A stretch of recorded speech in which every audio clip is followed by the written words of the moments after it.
Alors, petite présentation d'une platine SunConnect 3000 installée chez l'un de nos clients pour un site isolé,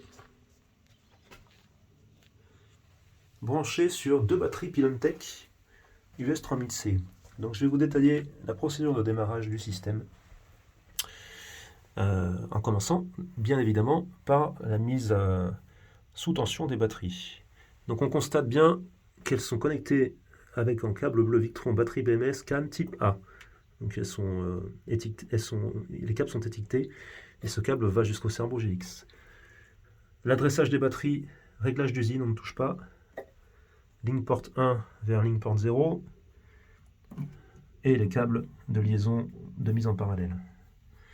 Donc on démarre la première batterie, batterie master, batterie slave, et on les réveille avec une pression sur SW. Voilà, elles vont clignoter et elles vont se mettre à clignoter sur la LED run, ce qui indique la présence d'une tension 48 volts. Voilà. Donc là on a du 48 volts qui chemine jusqu'à la platine, jusqu'au bornier, et qui est réparti ensuite aux différents éléments. Donc on va tout d'abord armer la coupure du cerveau GX, son disjoncteur de protection, et on va pouvoir constater que ce dernier va se mettre à clignoter. Donc ça témoigne de la présence d'une source de tension 48 volts. Et dans quelques secondes, c'est un petit peu long au démarrage, on va avoir l'écran du cerveau qui va se mettre aussi à s'allumer.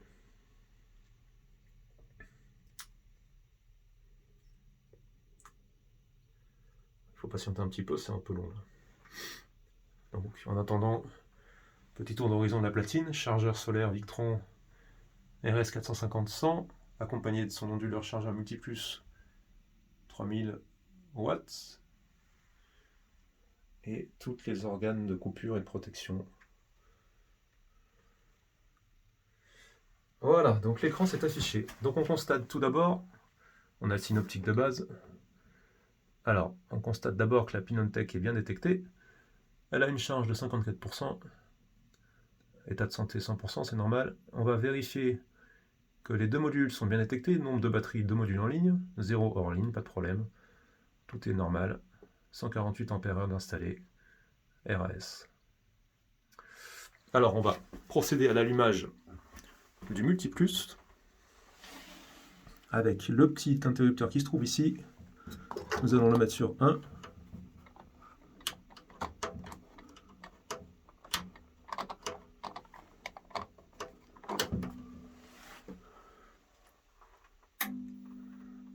Bruit caractéristique de l'onduleur qui se met en route.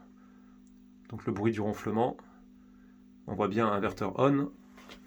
Donc désormais, du courant 230 volts est produit par le système. Et on peut le constater ici dans le menu. On va voir les informations qui vont apparaître dans une minute.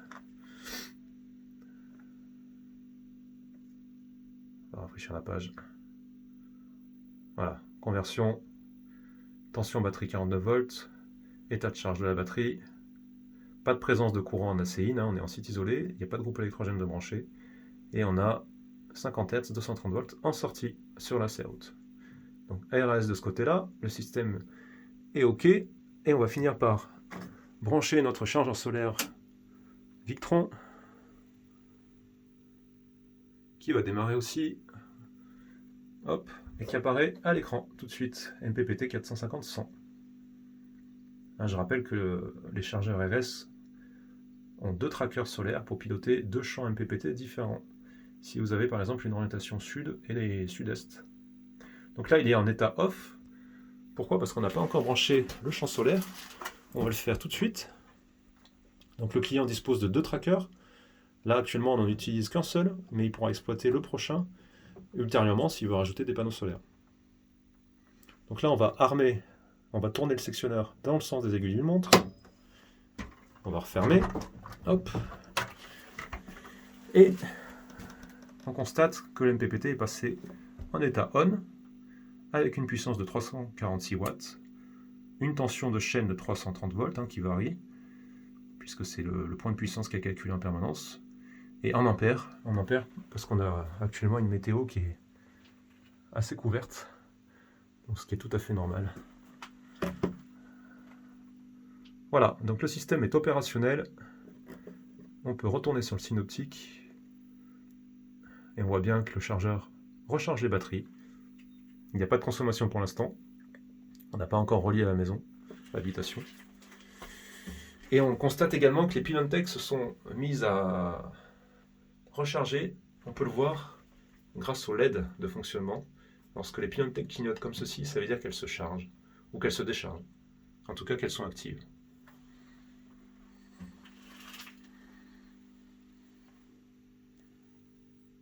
Voilà, on peut aussi retrouver les informations sur l'écran du RS directement.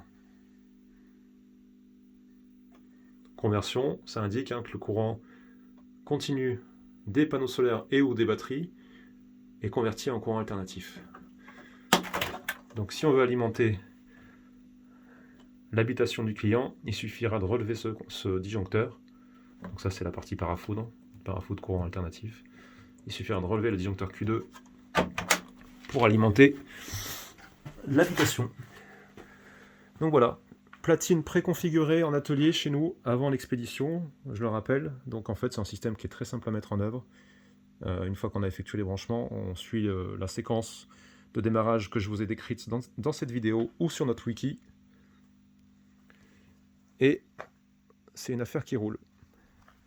Voilà, donc on peut constater que le client a installé ses panneaux solaires. Voilà, au nombre de 10 panneaux. Donc là on est sur une puissance de 4000 watts. Et comme je vous disais, on n'a vraiment pas d'ensoleillement actuellement, donc on est au beau milieu des bois, donc là il n'y a vraiment rien autour de nous. La tranchée a été faite.